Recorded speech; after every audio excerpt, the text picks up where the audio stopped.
a.m. It's 1:37 a.m. So I'm sorry if I look a little rough. This lady stayed up, actually probably went to bed and woke up, but I did for like an hour and a half because I am just not a night owl. I thought I could do it, but didn't work. we have been really grateful for all of our guests to be here, but we are especially grateful to Vyara, who is here at great personal sacrifice. Oh, thank you. Oh, thank you for having me. We're glad you're here. So I'm going to go ahead and introduce her, and then we'll start the interview. So first, her name, it's hard for me to say, but it's Vyara. The reason I keep butchering the R is because that was the only way Bulgarians would tell me I was sounding correct.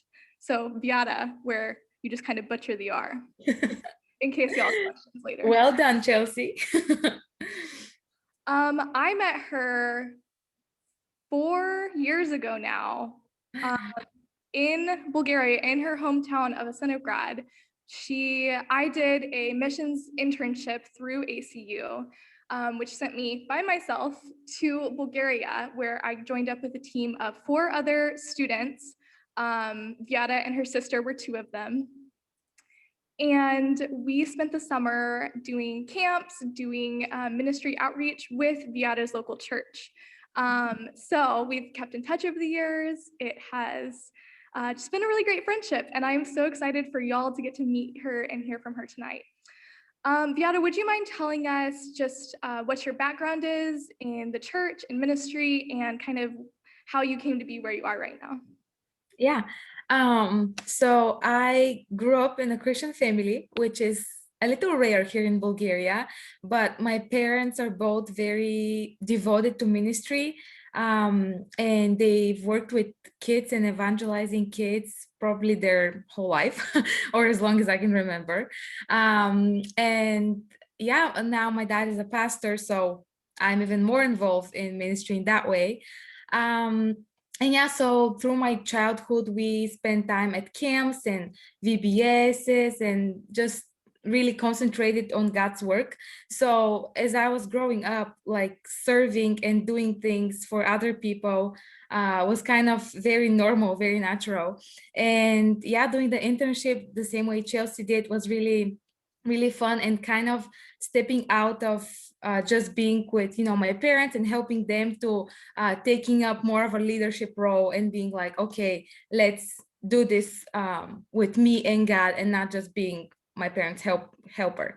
And so since those internship, I've been the leader of our youth group at church.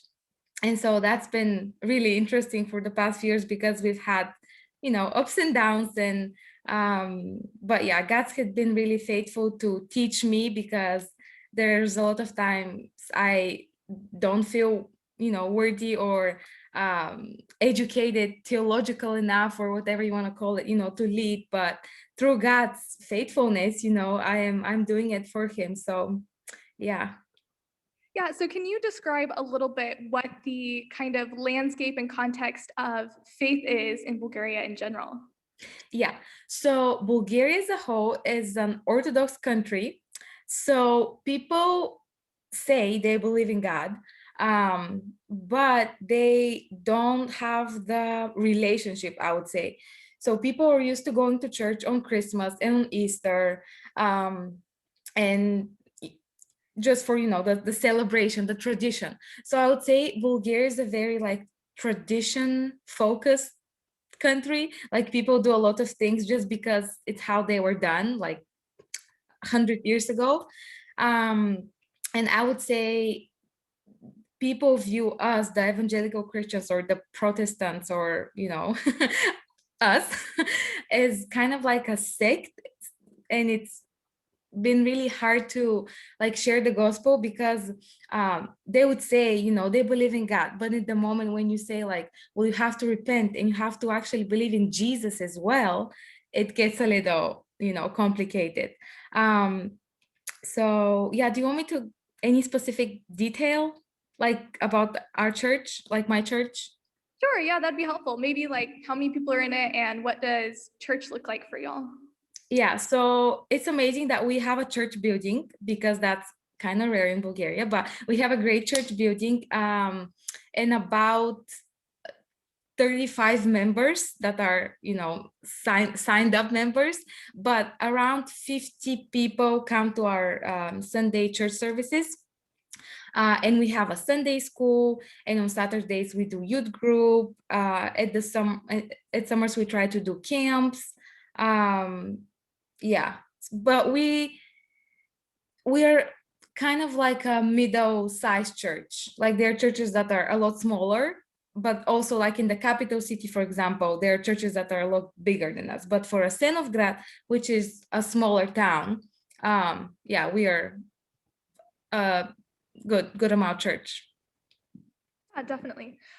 So you've worked, since I've known you, you've worked as an intern and then, like you said, transitioned into a role of youth minister. So can you talk a little bit about how that ministry has grown and evolved over the years? Yeah. So as the years went by, like first, maybe when, especially when Chelsea was here, we were trying to do a lot of outreach. We tried to do camps that involved music, so we can kind of attract people to come to camp because of music. And then, as we're singing or learning an instrument, to like share the gospel with the student personally. Which had a little fruit, I could say. There are a few people that started actually coming to church and repented, and we praise the Lord for that because, yeah, He's amazing. But again, as I said, like the town is a small, so people kind of get the news quickly of, they're from the church and they're the sect and watch out. So that ministry with music didn't really succeed for a longer period. And then we tried to do a ministry with sport.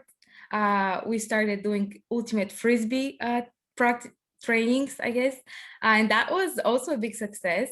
I think people loved frisbee, and we had some people coming to like youth events and practice because of the frisbee, and then we could share the gospel.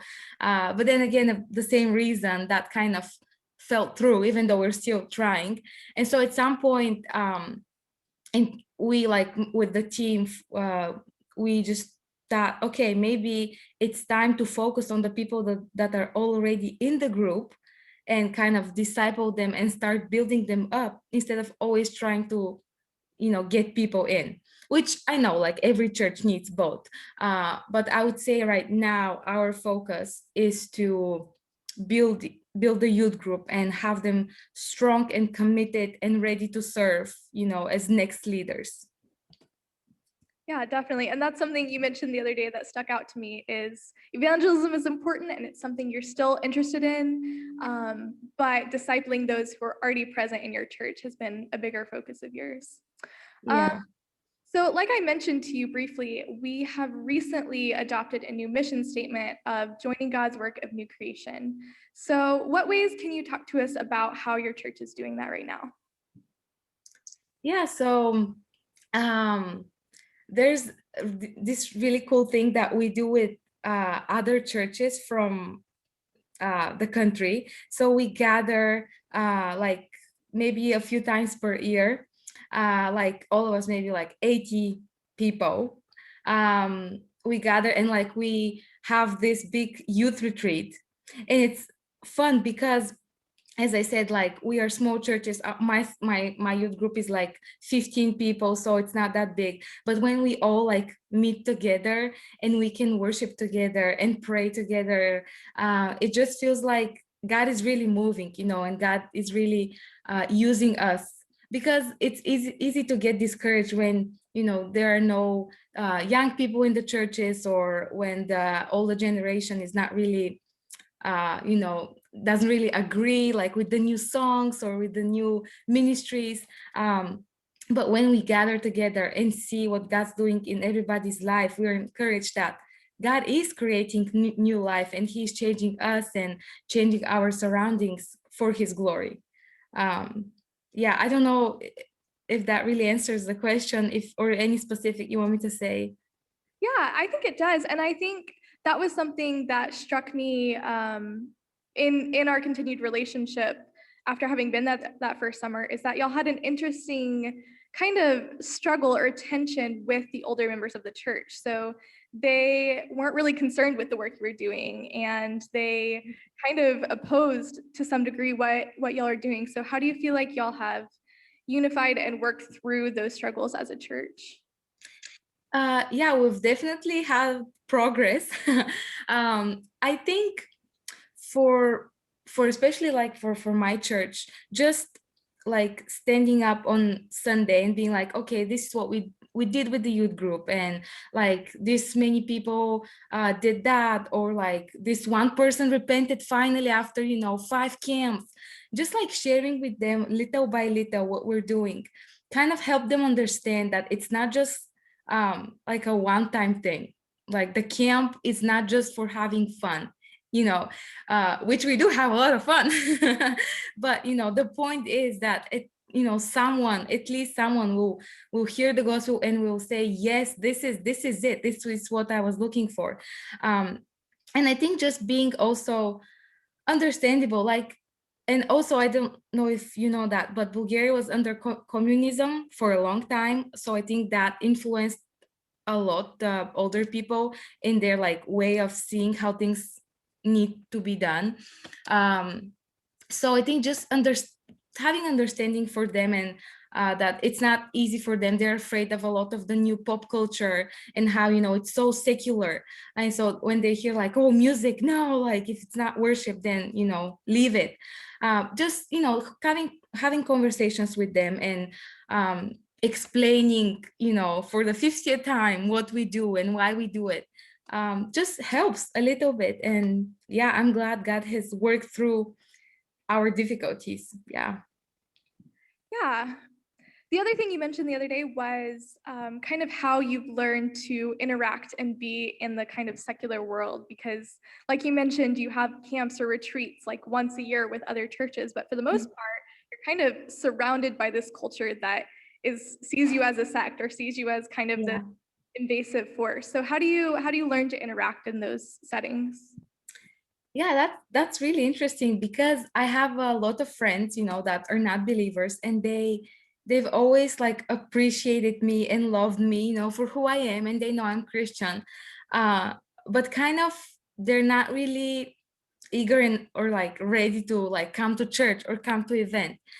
So sometimes that's a little discouraging for me, but I can also see it being discouraging to other people from the youth group, because they're at school all day, and we have youth group only like once a week, and then maybe game night another day a week, and it's like not enough for them to feel like they're doing something for the Lord, or like that they're sharing enough. So I would say like it's just hard when you feel like people just don't get it. You're not trying to get them in the sect, you're not trying to sell them some some faith, some Jesus. Like you're trying to say like, this is it, like this is the answer to everything. But also I've learned just to kind of show love to other people and be like, okay, like you don't understand it, it's fine. One day maybe I planted the seed and someone else will water it, and God will make it grow. Just trying to not be hard on myself or people when they like reject my invitation or something. Yeah. I was actually about to ask you what scripture has been speaking to you lately, but scripture flows out of you, so Yeah. So again, one of the reasons that we've been inviting different people into this conversation, especially surrounding our mission statement, surrounding how we as a church live into that mission statement, is kind of trying to gain new perspectives and see how can we think about ministry in a different way, or how can we think about church in a different way. So I'm wondering, how do you think your experiences could speak to how we do those things here? One of the things as maybe I mentioned before, but like discipling, it's been really important for me for like the past few years, because I know maybe this is very like known area to you guys, because actually we got this idea from, from the States. But a few, like 10 years ago, people didn't really talk about like discipleship in Bulgaria, and like this connection between the generations and between like a mentor and someone, and someone. Um, so I think, just as someone that needs to be discipled, just like looking out to like older women in the church or like around me that are believers, that can help me grow and go through life with them, but also looking down to kind of people that are beginning now their faith, or people that you see are struggling or need some love and attention, and maybe just being the loving hand for them. It's been really like in my mind lately, because like God just wants us to be open for his work, for his ideas. And yeah, maybe we don't feel that we are ready or good enough, but God can do it. So I would say discipling has been a big one. And also what you mentioned with the old generation, yeah, I'm not sure how that plays in the States, and maybe because in Bulgaria there's kind of a big gap between like the really older people and then people that are my age. But yeah, just also like being there and saying like, yeah, I am young, but I actually do care about you too. Like, yeah, tell me about your life, tell me about your struggles as a child. Yeah, just being open for whatever God can do with your willingness. Yeah. Yeah, I think that's something that I really saw that I admired when being over there, is that here in the States, we have, especially in really densely Christian areas, if the older generations get upset, they go to a different church. If the younger generations want different music, we find a church that has it. And sometimes there's no real fight to, this is all we've got to work it out. We've got to keep explaining and keep inviting the people who we don't agree with into that conversation. And that's something that I so admire about the Bulgarian churches, is that you can't really do that. You go to this church or you go 3 towns over. Yeah. Mm-hmm.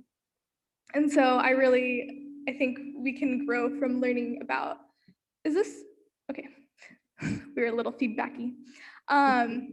Learning how to enter into those hard conversations until we can reach a compromise or reach a way of still worshiping and being in fellowship together. Yeah. So tell us more about where you're headed. So you are graduating, taking your final exams for your bachelor's degree in July, correct? Yeah. Yes. Woo. And what are your degrees? So I studied applied linguistics with German and English. So basically this means that I'm studying those 2 languages, German and English, to become a teacher or translator, or kind of anything else I can do with them. But yeah, good question, Chelsea. And the thing is, I still don't really know the answer. Yeah, it's weird because I'm like young and I have a lot of opportunities. I will have this degree, and the question is, what do I do? Do I like start working, in the secular world, and be a nice little teacher, or do I join this ministry full time and kind of just devote my time to the Lord? So yeah, I jungle between those 2, and I still am not sure what God will is for me, but I'm praying about that. But yeah, I know that whatever I will do, I will have some type of ministry involved in my life. Yeah, the question is how and where. Yeah. Will you tell us about Lubov and what she's doing right now? Yes. So Lubov is my sister, older sister. I have 2 sisters, by the way. I'm in the middle, so middle children out there. And what are the Hello. meanings of y'all's names? So do you actually want me to show a picture of my family? I prepared that and I Sure. didn't know if I'll need it, but yeah. Can you see them? Can you click on it again? Oh, wait. Da, da, da. Oh, da. Ta-da! Can you see them? Yes, we can see it. Yeah, so this is me. This is Lubov, my older sister, and this is Radust, my younger sister. So Lubov means love, Vyara, my name, means faith, and Radust means joy. So it's love, faith, and joy. Which I know my parents kind of messed up the hope in the whole situation, but yeah, they just wanted this, this name, Joy, Radost. Yeah, so Lubov was also an intern with us, as Chelsea mentioned, a few years back. And when she graduated last year, she got invited to actually become the intern director of that organization here in Bulgaria. And also, like, she felt like God was calling her to move out of our city as Senugrat and kind of start somewhere that there's no youth ministry. And so through different, I would say, signs from God, like she moved to this city, Blagoevgrad, into like a small Baptist church, and they didn't really have youth group, youth events, anything like that. So like she started, working with a group of people, like their youth team, to kind of develop a youth ministry in that church. And they're actually doing a camp this year for the youth. So yeah, she moved away, and God is doing amazing things through her. Yeah. Yeah, that's awesome. Are there any other pictures that you want to show while you're in the picture Well, sharing mode? let me see what I prepared. Oh, I prepared yeah, here. Okay, I'll show you a few pictures of the youth group, if that's okay. Yes. So usually, we just meet and snack, and then we have some Bible study. And actually, right now, wait, not this one. Right now, this is me at the camp. We are, yeah, studying through a book that is about the names of God in the Bible. I mean, some of the names. And, everybody has this little book. Yeah, and so, everyone reads the chapter or like the pages that we have, and then we come on Saturday and discuss them together. And it's been really cool to see that they actually like do read at home and then come to discuss with me or with each other. So yeah, that's been really, really fun, to talk about, God's names and why they were said, like why God, calls himself different things, or why other people from the New and Old Testament, call him certain names. Yeah, so that's been really, really fun. Yeah, that's awesome. That looks like a lot of fun. Yeah. So the last, Oh, sorry, I think I might have clicked something. we're still recording, everyone. Please consent. The last thing that we like to ask people before I open it up for questions is, what would you invite us to do or think differently, based on your experiences, based on your perspective in ministry and faith? Well, you can join my newsletter if you want to kind of stay in touch with what Bulgaria youth and what I'm doing. I can, yeah, we can find a way for you to do that if you want.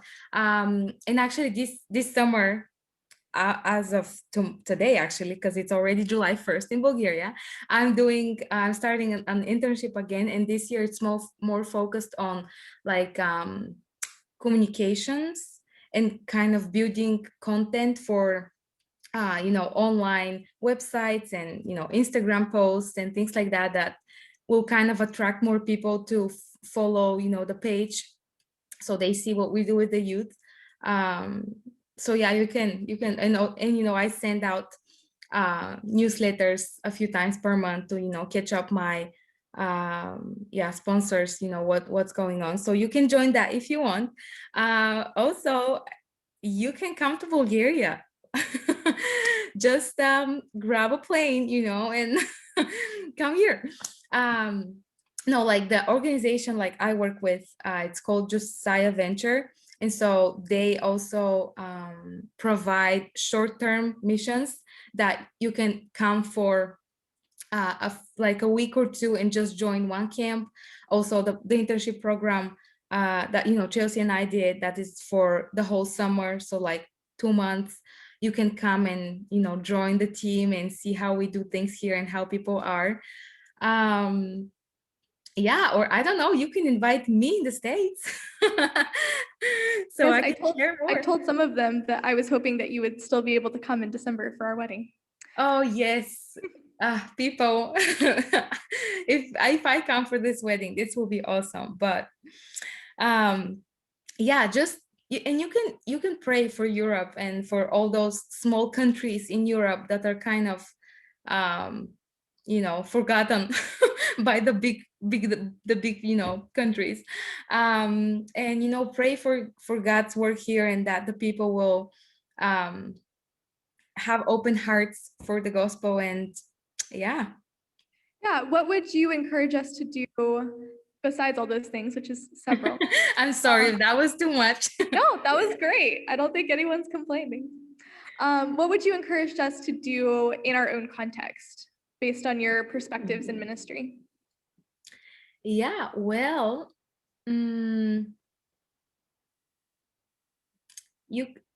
I would say that God can use you wherever you are and whatever you're doing. So no matter if you're just like finishing high school, or if you're like a professor at university, or you're doing some internship, like God can work through you and in you for his kingdom. So I would just say be ready to be used from God, and he will do it. And a lot of prayer involved in that, to pray for your own like youth groups, for your own Christian universities, for all the students that come and try to learn. It's just so powerful that God can create new life in that way of like, okay, you make me here in Bulgaria. I mean, here in Bulgaria, you met me through Zoom, but and a little bit more about my context and like how things are here. So that can, help you be maybe first of all grateful for what you have, and that can lead you to ministry, that can lead you to moving to Bulgaria. Those are Just, the only two options. yeah, just yeah. Yeah, thank you for that. Now we're going to open it up for questions. So if you're in the room, Shaun is in the back holding a mic. Do we want them to come up to the room cam? Nah. If you'll say your name when you ask the question, so that Vyara can at least hear who's talking. Or if you're on Zoom, you can just unmute yourself to ask a question.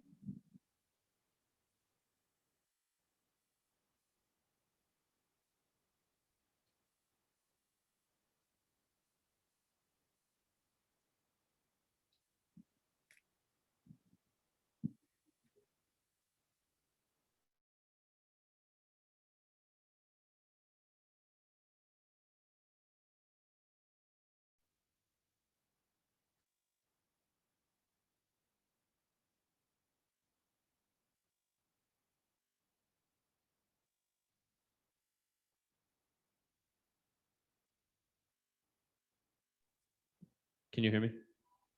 Yeah. Okay. Hi, Riley Sturman, the fourth Esquire.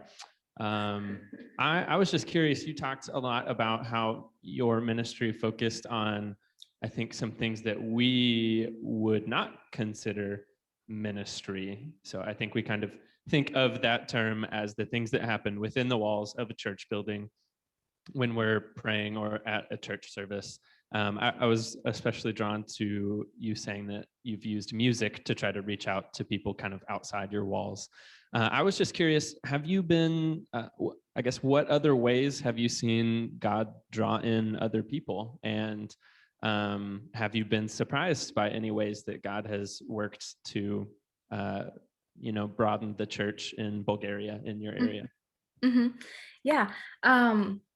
The first thing that came to my mind was community, because when we first started doing that music ministry, we had a few kids come that they couldn't sing, couldn't play any instrument, and but they kept coming. And actually at that time I did an interview with them, and trying to have fun and ask them how they're learning music. And like one of them straight out said, like, I'm not here for the music, I'm here for like you guys, because you're loving, you're accepting, you teach. She said something like, you teach us the right way, because I'm not sure she was used to our churchy words.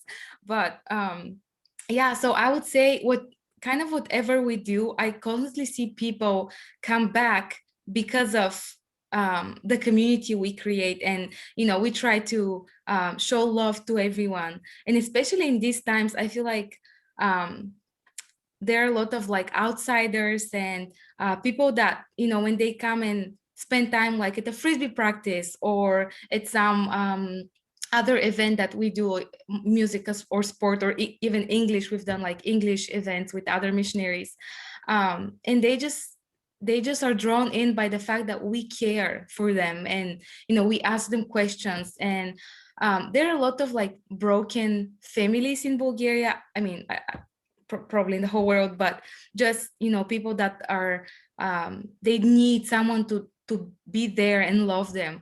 And sometimes this is the least we can do, just love them. And that's been really surprising, because there's no preparation. You can prepare for your music lesson, for camp, but for loving people, you just do it. And yeah, so I would say community is the other thing that draws people in and makes them stay. Yeah.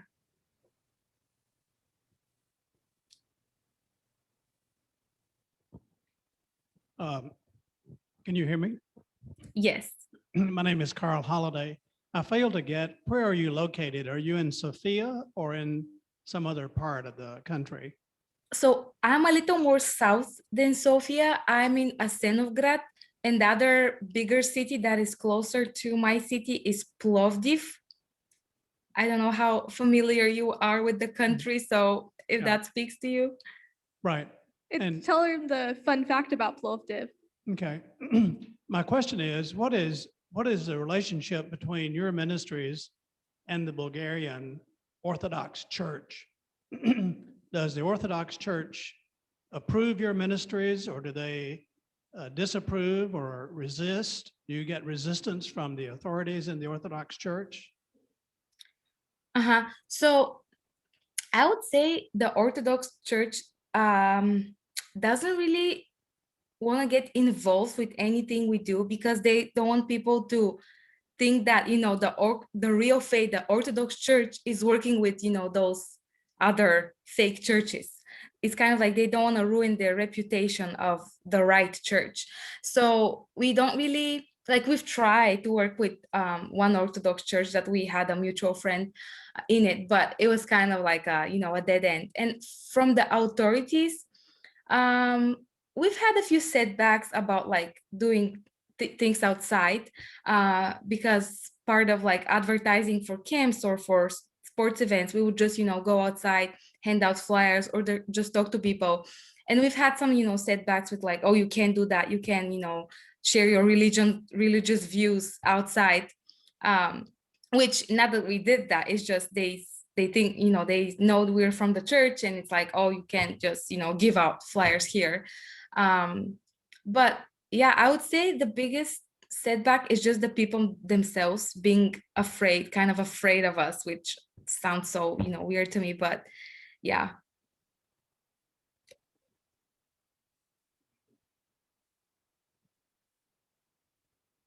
I hope that answers your question, or if you want me to go into more detail, just let me know. He said that's helpful. Oh, okay, sorry. Yeah, I didn't hear that. Yeah. Hi, my name is Rebecca, and I appreciated all the conversation that you had about being open to God using you, no matter, what your status is or what your job is. You had also mentioned maybe feeling inadequate or having some doubts about your role in ministry. Can you maybe talk about some of the ways that God has moved in your life to give you some more confidence as you progress in some of your ministry? Yeah, that's a really good question. Thank you.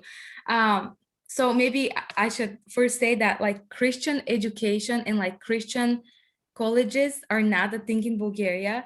So kind of even if I wanted to study more like Bible and theology, I would have to go somewhere else, like outside of Bulgaria.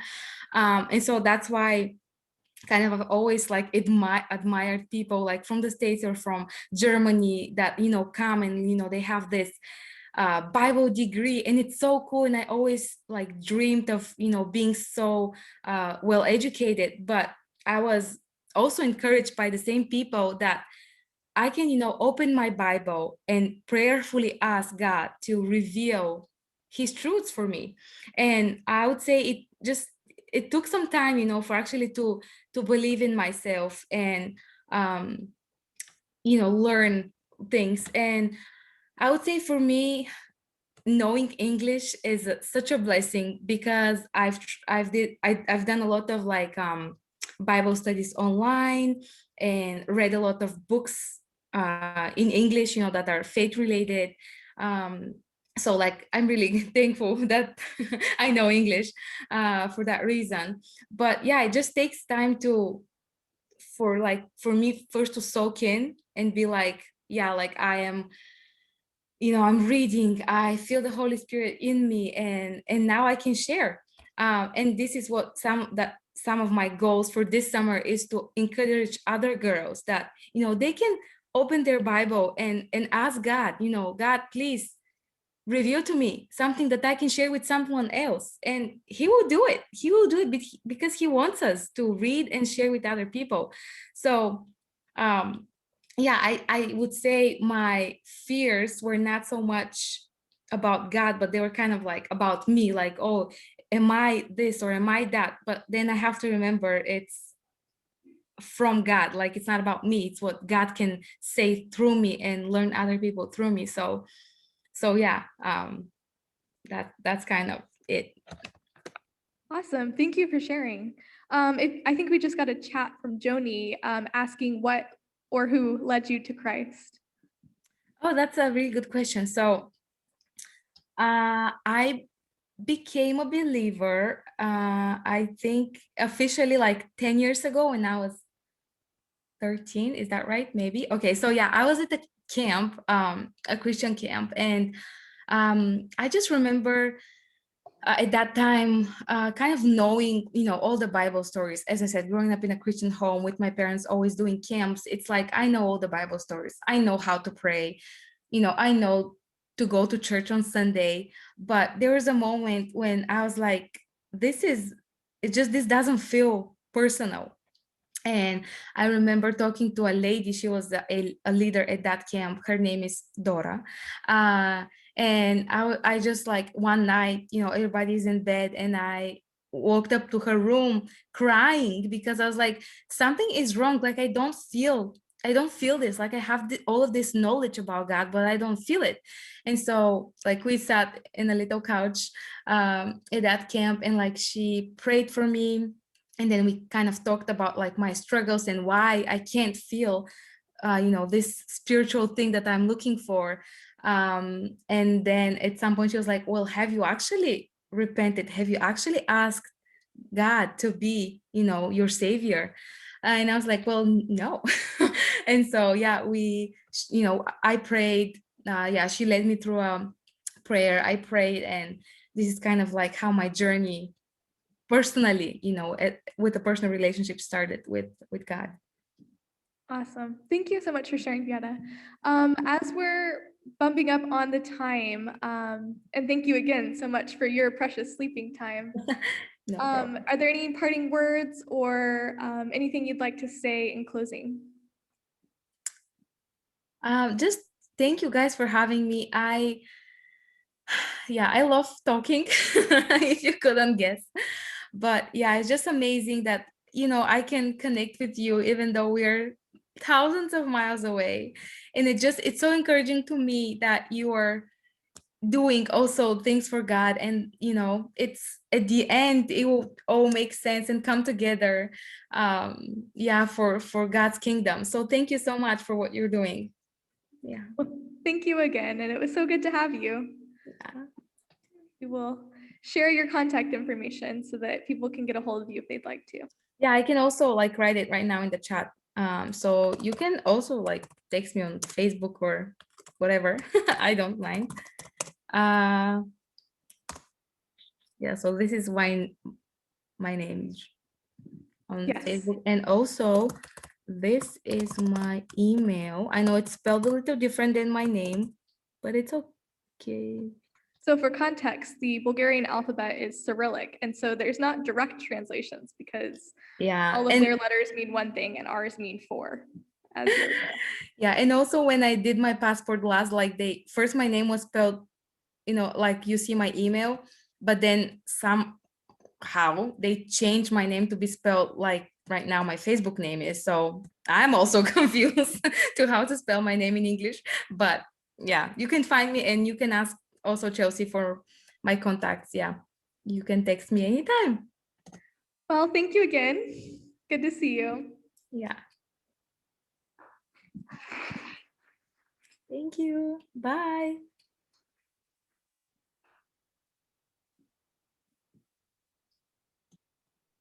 I've never learned how to end one of these things. So now it's over. I've been advised against dropping the mic.